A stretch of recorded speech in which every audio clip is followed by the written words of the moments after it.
Hello प्यारे बच्चों, कैसे हो आप सब। आई होप कि आप सब लोग बहुत अच्छे हैं और मैं भी बता दूं मैं भी बहुत बढ़िया हूँ। हम लोगों ने एक छोटा सा ओपिनियन पोल रखा था कि आप लोग मैक्रो इकोनॉमिक्स शुरू करना कंटिन्यू करना चाहते हो या फिर इंडियन इकोनॉमिक्स शुरू करना चाहते हो।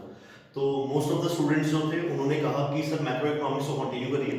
तो मैक्रो इकोनॉमिक्स का हमने बैंकिंग वाला चैप्टर बच्चों कंप्लीट कर लिया, ठीक है। अगर आप लोगों ने वो वीडियोस नहीं देखे हैं, आपने अभी चैनल को ज्वाइन किया है, तो आप जाके वो सारी वीडियोस देख सकते हो। हमने पूरी प्लेलिस्ट जो है वो अपने चैनल पे दी है, ठीक है। आज जो हम लोग नया चैप्टर शुरू करने वाले हैं, उस चैप्टर का नाम है बच्चों गवर्नमेंट बजट, ठीक है। तो आज इस टॉपिक से शुरू करेंगे। काफी इंपॉर्टेंट टॉपिक है।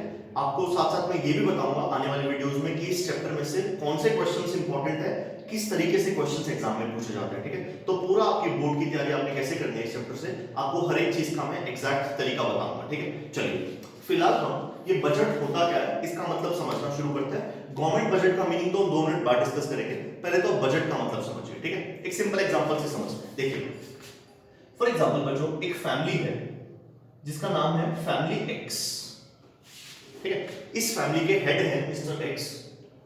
वो अपने घर पे अपने वाइफ के साथ बैठ के अंदाजा लगाते हैं, ठीक है। वो कहते हैं कि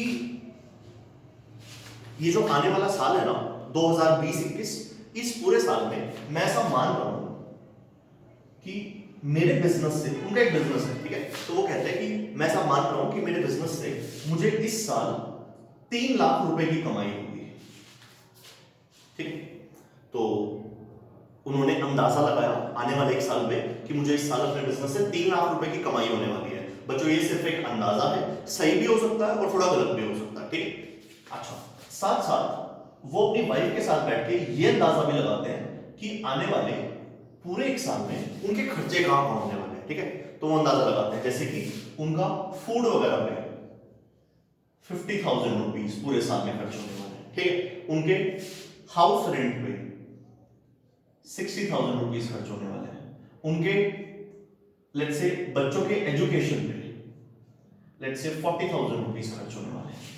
उनके मिसलीनियस चीजों पे जिसमें कि ट्रांसपोर्टेशन, एंटरटेनमेंट, वो सब चीजें आ गई, उस पे और 50,000 रुपीज खर्च होने वाले हैं, ठीक। तो इस तरीके से बच्चों वो अपना पूरा अंदाजा लगा रहे हैं बैठ के कि आने वाले एक साल में हमारी कमाइयां कितनी होने वाली हैं और हमारे खर्चे कहां कहां होने वाले हैं, ठीक है। तो ये काम जो किया जाता है ना बच्चों, जब कोई फैमिली या कोई इंसान बैठ के अंदाजा लगाता है, अंदाजा किसके लिए लगाता है, पास्ट के लिए नहीं। पास्ट का तो हमें पता ही है कि क्या हुआ है। अंदाजे हमेशा फ्यूचर के लिए लगाए जाते हैं बच्चों, ठीक है।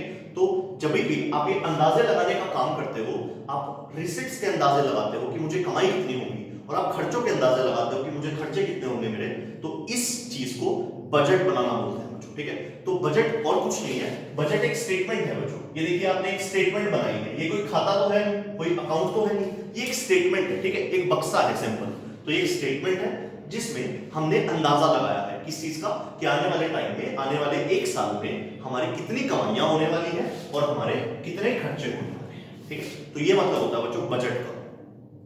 अब आप ध्यान से देखें तो हमारे चैप्टर का नाम बजट नहीं है, हमारे चैप्टर का नाम है गवर्नमेंट बजट। तो बच्चों इस पूरे चैप्टर में हमने किसी एक इंडिविजुअल या किसी एक पर्टिकुलर फर्म, कंपनी के बारे में बात नहीं करनी है। हमने यहाँ पे बात करनी है अपने पूरे देश के बजट के बारे में। हमने सरकार बजट कैसे बनाती है, उसमें क्या क्या चीजें आती है, तो हमने गवर्नमेंट के बजट के बारे में बात करनी है, इंडिविजुअल के बजट के बारे में बात नहीं करेंगे, ठीक है। तो सबसे पहला पॉइंट तो यही आता है बच्चों। अब आते हैं अपने मेन चैप्टर पे कि गवर्नमेंट बजट का मीनिंग क्या होता है। वही सब चीजें ध्यान रखना जो मैंने आपको यहाँ बताई थी। कीवर्ड्स बताऊंगा, वो कीवर्ड्स आप ध्यान रखेंगे, डेफिनेशन याद करना बिल्कुल आसान हो जाएगा। तो आप लोग देखिए बजट का मीनिंग क्या होता है, ब्रेक करके डेफिनेशन को इजी तरीके से याद रखिए आप लोग। सबसे पहले बजट एक एनुअल स्टेटमेंट होती है। यहां देखिए ये स्टेटमेंट थी ना, एक डब्बा बनाना, ये एक स्टेटमेंट होती है, ठीक है। जिसमें हम क्या करते हैं, हम अंदाजे लगाते हैं, हम एस्टिमेट्स लगाते हैं।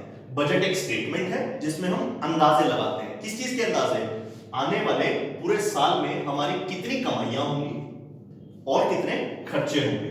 हम इस चीज का अंदाजा लगाते हैं कि आने वाले पूरे एक फिस्कल ईयर मतलब फाइनेंशियल ईयर या टैक्सेशन ईयर, तो आने वाले पूरे एक साल में हमारी कितनी कमाइयां होने वाली हैं और कितने खर्चे होने वाले हैं, इस चीज का अंदाजा लगाया जाता है स्टेटमेंट में। एक बार फिर से मेरे साथ सिर्फ कीवर्ड्स पे ध्यान।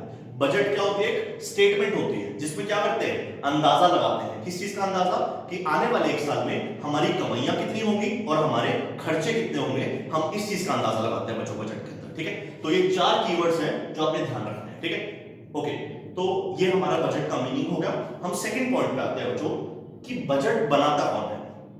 ध्यान रखना बच्चों, हमारा देश इतना बड़ा है, एक सेंट्रल गवर्नमेंट होती है, ठीक है, एक स्टेट गवर्नमेंट होती है, हर एक स्टेट के अलग अलग गवर्नमेंट, और एक लोकल गवर्नमेंट होती है, पंचायत के लेवल पे, जिले के लेवल पे, तो इस तरीके से लोकल गवर्नमेंट होती है। तो हर एक टाइप की गवर्नमेंट का बच्चों अलग अलग बजट बनाया जाता है। मोदी जी अपना अलग बजट बनवाते हैं जो कि पूरे देश के लिए होता है। भाई मनोहर लाल खट्टर जी जो हमारे सीएम है वो अपना अलग बजट बनाते हैं। हर एक स्टेट अपना अपना अलग अलग बजट बनाती है, ठीक है। दिल्ली का बजट अरविंद केजरीवाल जी बनाते हैं इस तरीके से।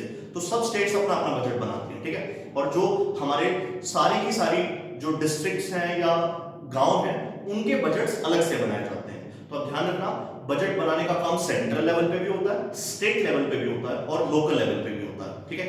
इस चैप्टर में बच्चों हमने जो बात करनी है गवर्नमेंट बजट की, वो सिर्फ और सिर्फ सेंट्रल गवर्नमेंट के लिए करनी है, जो कि इस टाइम पे मोदी सरकार है, ठीक है। तो हमने सिर्फ सेंट्रल गवर्नमेंट की बात करनी है, हमने स्टेट बजट की या हमने लोकल बजट्स की बात नहीं करनी। हमारा सिलेबस सिर्फ इतना ही रेस्ट्रिक्टेड है बच्चों, ठीक है।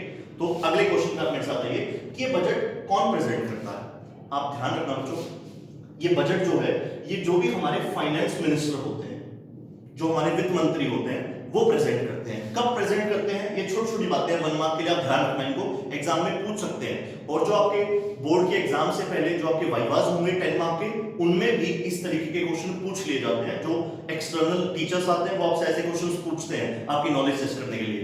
तो ये चीजें जो है ये आपको एज देंगी, आपको पता होना चाहिए चीजों का। जो बजट है वो हमारे फाइनेंस मिनिस्टर बनाते हैं, ठीक है। ये प्रेजेंट कब किया जाता है, ये बजट 1 फरवरी को प्रेजेंट कर दिया जाता है, ठीक है। आप ये देखिए साल शुरू कब होता है, 1 अप्रैल को। तो 1 अप्रैल को तो साल शुरू हो जाएगा, तो उससे पहले बजट प्रेजेंट किया जाता है। तो अब जो करंट गवर्नमेंट है वो बजट कब प्रेजेंट कर देती है, 1 फरवरी को, 2 महीना पहले बजट प्रेजेंट कर देती है, ठीक है। प्रेजेंट कहां किया जाता है, ये प्रेजेंट किया जाता है बच्चों हमारे देश के पार्लियामेंट में, संसद में, ठीक है। तो ये पार्लियामेंट में बजट प्रेजेंट किया जाता है। आप इनमें से कुछ बेसिक बातें ध्यान रख लो तो बहुत अच्छी बात है। अच्छा, यहाँ पे आपके लिए होमवर्क का एक क्वेश्चन है, आपको मुझे चेक करके बताना है कि हमारे देश के फाइनेंस मिनिस्टर इस टाइम पे कौन है, ठीक है। क्या कोई मेल है या फीमेल है, आप एक चेक करके मुझे उनका नाम बताएंगे हमारे देश के फाइनेंस मिनिस्टर का, ठीक है। तो मैंने आपको बताया कि बजट क्या होता है। बजट एक स्टेटमेंट है, अंदाजे लगवा देगी किस चीज के आने वाले एक साल में कमाइयां कितनी होंगी, खर्चे कितने होंगे, ठीक है। ये बजट जो है ये प्रेजेंट कौन करता है, जो भी हमारे देश के फाइनेंस मिनिस्टर होते हैं वो ये बजट प्रेजेंट करेंगे, ठीक है। कब प्रेजेंट करेंगे, 1 फरवरी को। अगला साल शुरू होने से पहले ही बजट प्रेजेंट हो जाता है। अप्रूव भी तो करवाना है ना सरकार से, तो अप्रूव करवाने के लिए 2 महीना पहले ही जो है ये बजट प्रेजेंट कर दिया जाता है। कहां प्रेजेंट होता है, पार्लियामेंट में। पार्लियामेंट की परमिशन मांगते हैं ना कि भाई ये बजट ठीक है कि नहीं, तो पार्लियामेंट में प्रेजेंट कर देते हैं, ठीक है। तो 2 पॉइंट्स हमने डिस्कस कर लिए बच्चों, बजट का मतलब क्या है और कौन प्रेजेंट करता है। आइए थर्ड पॉइंट पे हम चलते हैं। इतना आप जल्दी से इस वीडियो को पॉज करके और इन पॉइंट्स को नोट कर लीजिए, फिर आपके साथ थर्ड पॉइंट में डिस्कस करता हूं।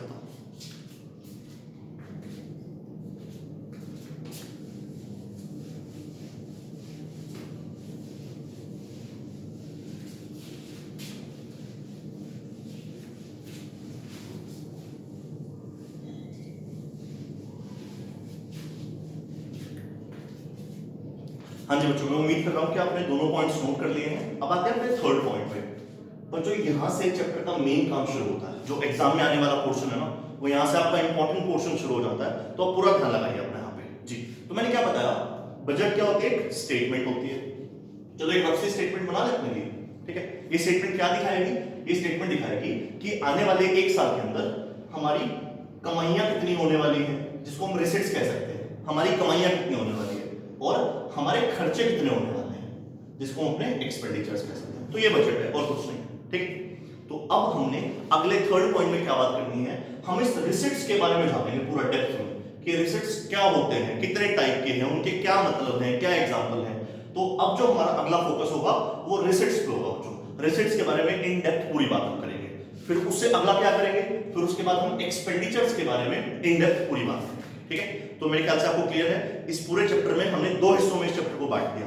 हम रिसीट्स के बारे में बात करेंगे और फिर बाद में हम एक्सपेंडिचर्स के बारे में बात कर लेंगे, ठीक है। रिसीट्स का पोर्शन थोड़ा बड़ा है तो इसलिए पहले रिसीट्स को डिस्कस करते हैं, फिर एक्सपेंडिचर्स पे भी आ जाएंगे, ठीक है। तो अभी अपना फोकस किस चीज पे रहेगा, रिसीट्स पे, कि रिसीट्स माने कि सरकार की कमाइयां किस किस टाइप की होती है, ठीक है। चलिए बच्चों, तो रिसीट्स के साथ हम आगे बढ़ते हैं। देखिएगा जरा, जो गवर्नमेंट के रिसीट्स होते हैं ना बच्चों, यहां से बहुत ध्यान दीजिएगा, ये दो टाइप के होते हैं, दो टाइप के रिसिट्स बच्चों, ठीक है। एक होते हैं रेवेन्यू रिसिट, बोलिए मेरे साथ साथ, पहले कौन से, रेवेन्यू रिसिट्स, और दूसरे कौन से, कैपिटल रिसिट्स, कैपिटल रिसिट्स, ठीक है बच्चों। तो ये दो टाइप के हमारे रिसिट्स होते हैं, एक रेवेन्यू रिसिट्स और एक कैपिटल रिसिट्स, ठीक है। रेवेन्यू रिसिट्स और कैपिटल रिसिट्स, हम अपनी बात बच्चों रेवेन्यू रिसिट से शुरू करते हैं, कैपिटल रिसिट के बारे में बाद में बात हो जाएगी, ठीक है। बिल्कुल शॉर्ट ट्रिक बताऊंगा याद रखने की, और इस शॉर्ट ट्रिक को आप ध्यान रखना, आप कभी भी इसका मीनिंग भूलोगे, ठीक है। ध्यान रखना बच्चों, रेवेन्यू रिसिट जो है ना, इससे सरकार को सिर्फ फायदा होता है, सिर्फ फायदा। इन रिसिट से भाई पैसे मिल रहे हैं ना सरकार को, तो इनसे सिर्फ सरकार को फायदा होता है, कोई भी नुकसान नहीं होता, ये ध्यान रखना। ये ऐसे रिसिट्स है बच्चों जिनसे सरकार को सिर्फ फायदा होता है, कोई भी नुकसान नहीं होता। आप कैपिटल रिसिट का मतलब आप अंदाजा लगा सकते हो, इनसे सरकार को नुकसान होता है, ठीक है। इसके बारे में बाद में बात होगी, अभी आप इसमें फोकस करिए। तो मैंने क्या बताया, रिसिट्स जो है वो कितने टाइप के, दो टाइप के, एक रेवेन्यू रिसिट्स और दूसरे कैपिटल रिसिट्स। रेवेन्यू रिसिट्स वो रिसिट्स बच्चों जिनसे सरकार का सिर्फ फायदा है, सिर्फ सरकार की ऐश से कोई नुकसान नहीं होगा, ठीक है। और कैपिटल रिसिट्स वो रिसिट्स जिनसे सरकार का नुकसान हो जाता है कैसे ना कैसे, ठीक है। चलो अब पेपर में हम ये तो लिख के आ नहीं सकते कि इनसे सिर्फ फायदा होगा कोई नुकसान नहीं होगा, हमें पेपर में बच्चों डेफिनेशन देनी पड़ती है। तो मैं आपको एक छोटी सी डेफिनेशन भी इसकी बता देता हूं, अगर एग्जाम में कभी लिखना आ जाए तो आप इसका मीनिंग लिख सकते हैं एग्जाम, ठीक है। तो आप लिखेंगे रेवेन्यू रिसिट्स के बारे में कि दोज रिसिट्स, वो वाले receipts which neither creates liability, इनसे नहीं तो सरकार के ऊपर कोई कर्जा बनता, ठीक है भाई, नुकसान नहीं करवाना ना हमें सरकार का, तो नहीं तो इनसे सरकार के ऊपर कोई कर्जा बनेगा, nor reduces the assets, ठीक है, समझ गए। तो इससे नहीं तो सरकार के ऊपर कोई कर्जा बनेगा, ठीक है, और ना ही सरकार का कोई एसेट्स कम होंगे, ठीक है। तो बेसिकली ये वो वाले रिसिट्स हैं बच्चों जिनसे सरकार का सिर्फ फायदा होगा, नहीं तो इनसे हमारे ऊपर कोई कर्जा बनेगा, और ना ही इनसे हमारे कोई एसेट्स कम होंगे, ठीक है। सिंपल वर्ड्स में ऐसे ध्यान रखना बच्चों आपने कि ये वो रिसिट्स हैं जिनसे सरकार का सिर्फ फायदा है, कोई नुकसान नहीं होगा। भाई वो रिसिट्स जिनसे कोई कर्जा क्रिएट हो जाएगा अगर, तो वो तो फिर फायदे की बात नहीं ना, कर्जा क्रिएट हो रहा तो हमारे नुकसान की बात होती है। बट ये वो रिसिट्स हैं जिनसे सिर्फ और सिर्फ सरकार का क्या होता है, फायदा होता है, किसी भी प्रकार का कोई नुकसान नहीं होता, ठीक है। तो ये मीनिंग आप ध्यान रखेंगे बच्चों, those receipts neither create liability, कोई नुकसान नहीं होगा सरकार का, नॉट डिक्रीजेस एसेट्स, ना ही सरकार के कोई एसेट्स कम होंगे, ठीक। चलिए तो आगे चलते हैं बच्चों, ये रेवेन्यू रिसिट्स के बस मैं आपको भी टाइप्स और बता देता हूं कि इसके अंदर कौन कौन से टाइप्स हैं, आने वाली वीडियोस में फिर उन टाइप्स को हम डेप्थ में डिस्कशन करेंगे, देखिएगा। तो ये जो रेवेन्यू रिसिट्स है बच्चों, ये अगेन दो टाइप के हैं, इसका मैं आपको एक पूरा फ्लो चार्ट बता दूंगा नेक्स्ट वीडियो में, अभी हमने जितना समझा आप इसको अपनी कॉपी पे नोट डाउन कर लीजिएगा, ठीक है। चलिए तो जो रेवेन्यू रिसिट्स हैं ये दो टाइप के हैं, ठीक है। ये सरकार की सिर्फ कमाई है, ये सिर्फ फायदे वाली चीज है बच्चों, ध्यान रखना, ठीक है। तो दो टाइप के, पहले टैक्स रिसिट्स, सरकार जो टैक्स से कमाई करती है ना वो वाले टैक्स रिसिट्स, ठीक है। और दूसरा नॉन टैक्स रिसिट्स, सरकार टैक्स के अलावा भी कई सारे तरीकों से कमाइयां करती है लोगों से, बहुत सारे तरीके हैं सरकार के जिनसे सरकार कमाइयां करती है, ठीक है। सरकार टैक्स भी देती है हमसे, और सरकार टैक्स के बिना भी और भी कई तरह के फीस और चार्जेस लेती है, तो इनके भी फर्दर टाइप्स है बच्चों। आने वाली जो हमारी वीडियोस होंगी हम इसी के बारे में डेप्थ में डिस्कशन करेंगे। आपका आज का होमवर्क यही है कि हमने जो ये 3 पॉइंट्स डिस्कस किए हैं ये आपकी कॉपी पे होने चाहिए, और आप इनको अच्छे से एक बार पढ़ के रख लीजिए। आपके कोई भी डाउट्स आते हैं बच्चों, अपने कमेंट बॉक्स में हमें लिख के बताइए, ठीक है। अगर आप हमारे व्हाट्सएप ग्रुप पे या टेलीग्राम ग्रुप पे जुड़े हुए हैं, आप वहां भी अपने डाउट्स पूछ सकते हैं, ठीक है। और आपको ये वीडियोस कैसे लग रही है बच्चों, आप हमें बताइए, ठीक है। Thank you so much.